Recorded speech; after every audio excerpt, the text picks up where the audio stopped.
Itangazo rya guverinoma y'u Rwanda ikora mu buhungiro ihagarariwe na nyakubahwa Padiri Thomas Nahimana akaba n'umukandida ku mwanya wa President wa Repubulika y'u Rwanda. Iri tangazo rigamije gushyigikira Dr Charles Onana mu rubanza aregwamo n'amashyirahamwe akoreshwa na leta ya FPR. Ku bufatanye bwa Minisiteri y'Ubutabera ya guverinoma y'u Rwanda ikorera mu buhungiro na komisiyo yayo ishinzwe uburenganzira bw'ikiremwa muntu baramenyesha abanyarwanda bose n'inshuti z'u Rwanda ko imwe mu miryango y'Iburaya yitwa kwiharanira uburenganzira bw'ikiremwa muntu ariko ikaba ishishikazwa no kurengera cyangwa gukingira ikibaba abicanye ruharwa bo muri leta ya FPR yongeye kwibasira impirimbanyi y'amahoro n'ukuri mu karere k'ibiyaga bigari. Umuhanga udasanzwe mu bibazo by'ako karere, umwanditsi w'ibitabo Dr Charles Onana imurega ibyaha by'ibifitirano bigamije kwanduza isura n'icyubahiro bye. Niyo mpamvu dusaba buri munyarwanda wese utuye ku mugabane w'Uburayi n'undi wese wabishobora kuzigomwa ibindi byose akazajya gushyigikira impirimbanyi y'ukuri Dr Charles Onana mu rubanza ruteganyijwe ku matariki ya 7, ya 8, ya 10 n'iya 11 Ukwakira umwaka w'2024 mu rukiko rwa Tribunal de Paris.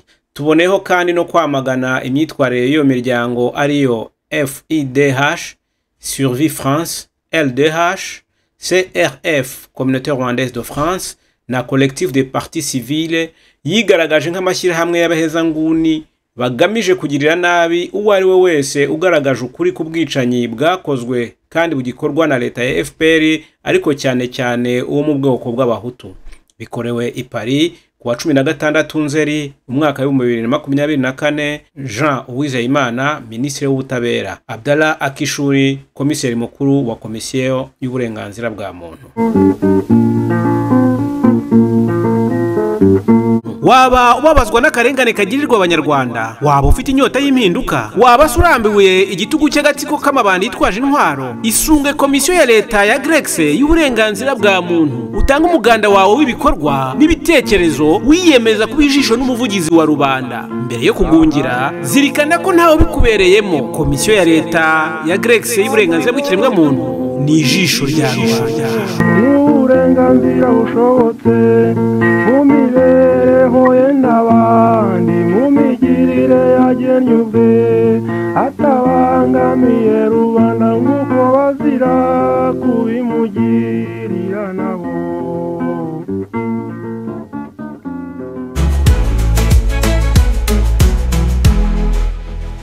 Umoja ni msingi hakika kuikomboa na kuijenga nchi yetu ya Rwanda. Wavamiaji wa RPF walitukuta tukiishi kwa amani. Wananchi wote walikuwa wanaishi kwa undugu. Vita vilivyoanza upendo wetu wote ukaaibika.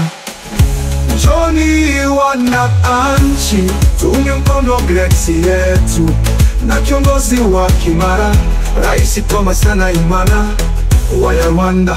Tudumishe umoja wetu, msingi wa amani kwa nchi yetu ya Rwanda. Tuishi kwa utulivu na upendo sote. Waliojita mashujaa tumeshawatambua, kazi yao ni kupora na kuvunja katiba.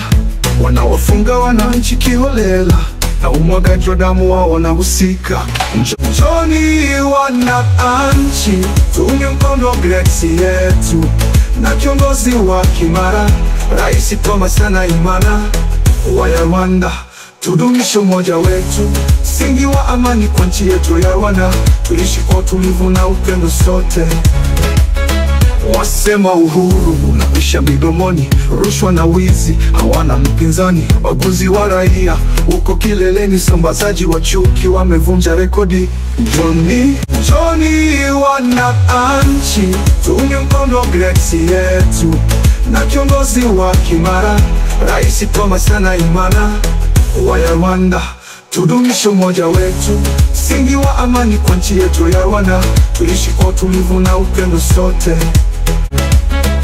Ubaguzi na kupendelea ndio maslahi yao, faida za umma haziwahusu wao. Umaskini nchini ndio raha yao, vita na nchi jirani wamezidisha kipimo. Njoni wananchi, tuunge mkono Grex yetu na kiongozi wa kimara Rais Thomas Nahimana wa Rwanda. Tudumishe umoja wetu, msingi wa amani kwa nchi yetu ya Rwanda. Tuishi kwa utulivu na upendo sote.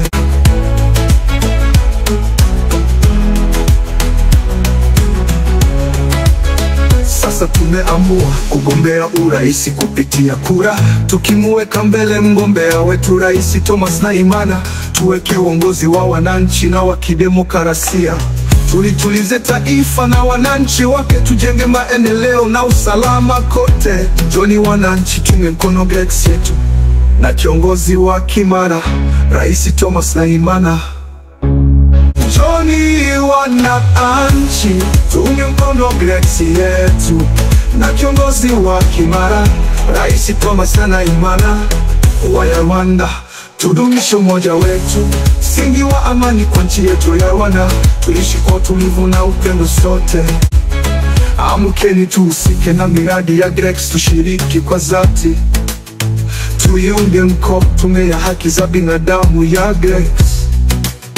Kusaidia ni kujisaidia, hakuna mwingine atakafanya kwa ajili yetu. Tufuate shule ya IPA, hapo ndipo tutapata maarifa yatakayotusaidia kuliongoza taifa letu kwa busara. Njoni wananchi, tunge mkono Grex yetu na kiongozi wa kimara Rais Thomas Nahimana.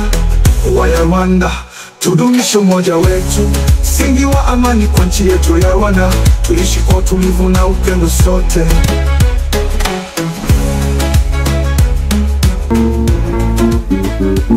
Waba ubabazwa n'akarengane kagirirwa abanyarwanda, waba ufite inyota y'impinduka, waba surambiwe igitugu cy'agatsiko k'amabandi yitwaje intwaro, isunge komisiyo ya leta ya Grex y'uburenganzira bwa muntu, utanga umuganda wawe w'ibikorwa n'ibitekerezo, wiyemeza kuba ijisho n'umuvugizi wa rubanda. Mbere yo kugungira, zirikana ko ntawe bikubereyemo. Komisiyo ya leta ya Grex y'uburenganzira bw'ikiremwa muntu ni ijisho rya rubanda.